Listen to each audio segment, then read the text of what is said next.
on the topic nutrition. As we have discussed in our previous videos, that nutrition can be classified into two categories: autotrophic nutrition and heterotrophic nutrition.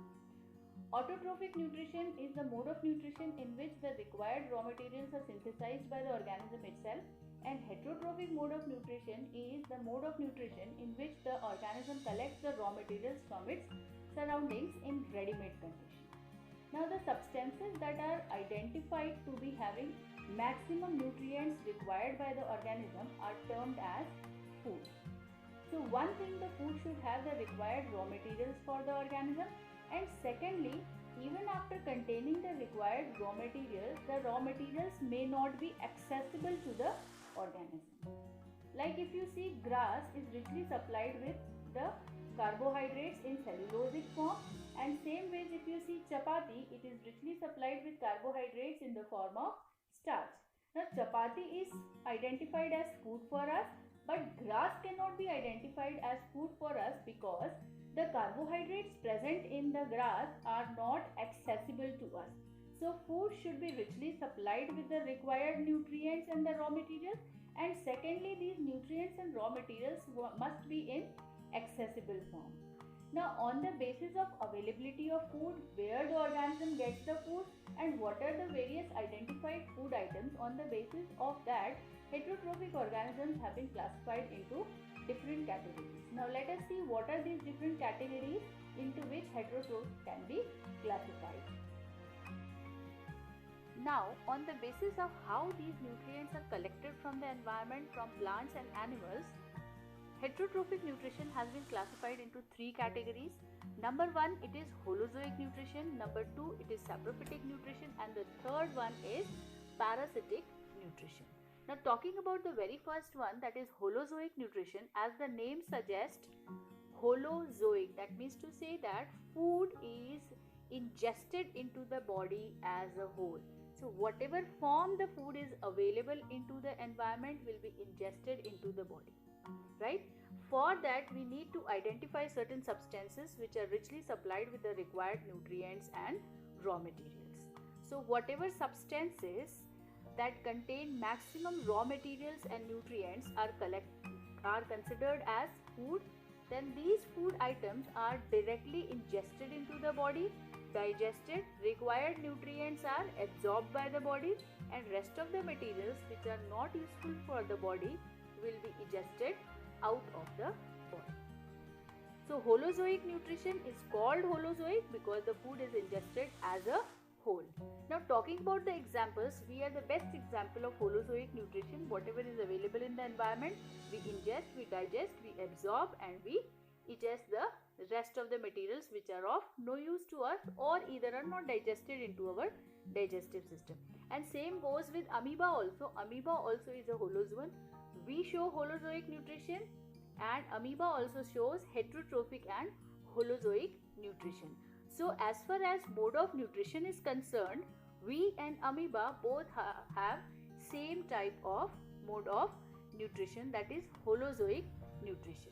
Now when we talk about the second type of nutrition, that is saprophytic nutrition, in this the sequence of events is changed little bit. Like food is identified, means substances rich in nutrients are identified, but before they are ingested into the body, they will be secreted with digestive enzymes.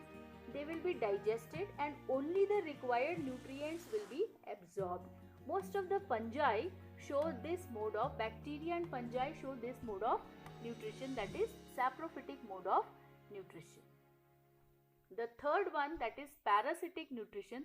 So we are not parasites, but we face many parasites, right? So parasites are the organisms that obtain their food from other organisms by harming them. Like if you talk about a mosquito, mosquito obtains blood from mammalian bodies and they harm the mammalian bodies in turn. If you talk about lice, ticks, mites, they are all organisms that harm our body and in turn they get their nutrients. So at the cost of their nutrients, our bodies are harmed. That is the reason why they are known as parasites or the organisms that depend on other animals for obtaining their food, and in turn they harm the body of the organism. Holozoic nutrition now can be classified into three categories on the basis of what is the source of raw materials and energy for the organisms. Very first thing, in case if the energy and raw materials in the form of food are obtained directly from plants, the organisms are known to be herbivorous organisms. For example, we have cows, goats, buffaloes which directly obtain their food from the plants. So these organisms are known as herbivores.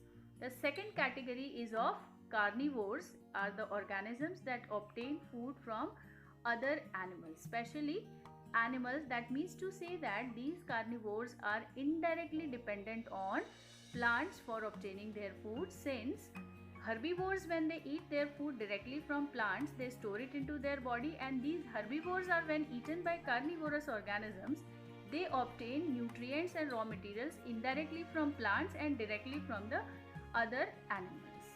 Now the third category of organisms is of omnivores, in which both the types herbivorous and carnivorous, it can be a combination of both of these. Like omnivorous organisms can eat plants directly, and they can also depend upon animals for obtaining their food. So the three types of Holozoic nutrition is herbivorous nutrition, carnivorous nutrition and omnivorous nutrition.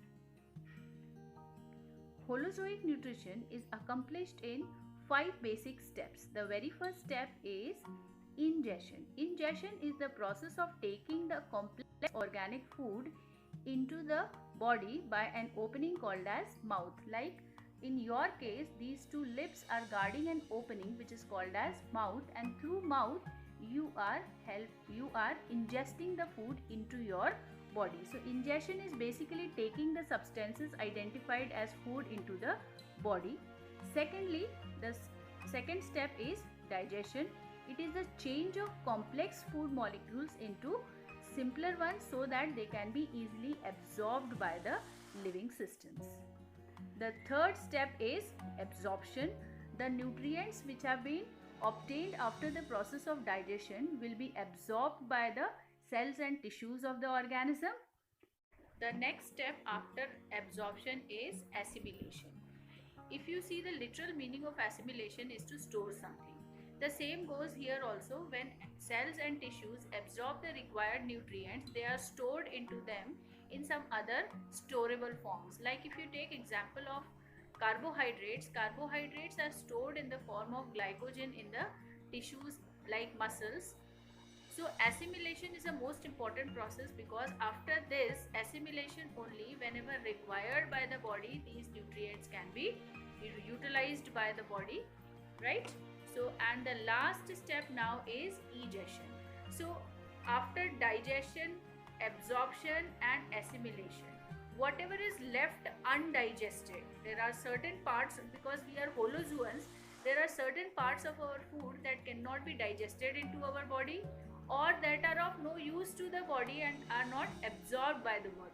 So the substances which remain undigested and are not absorbed into the body remain into our alimentary canal, and this leftovers, when they are expelled out of the body, the process is called as egestion. So egestion is basically removal of undigested food from the body by the process of egestion. We must not confuse it with excretion. Excretion is expulsion of metabolic waste. Here egestion is not a process that expels metabolic waste, it just expels the food that remains undigested. So here these are the 5 steps of Holozoic nutrition. Now let us take an example of the simplest holozoan, the organism that shows Holozoic nutrition, amoeba. Amoeba, as you all know, that is the favorite organism of any of the biology teachers. Reason behind is none of the shapes of amoeba is wrong, except it should not have corners.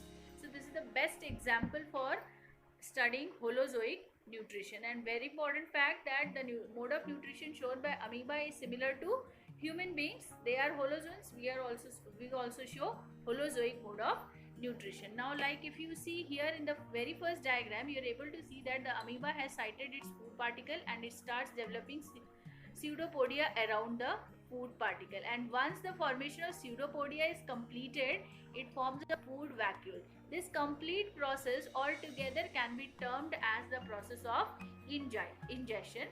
Later on, this food vacuole is supplied with digestive enzymes. That second step, digestion. Then nutrients which are digested will be absorbed from the food vacuole.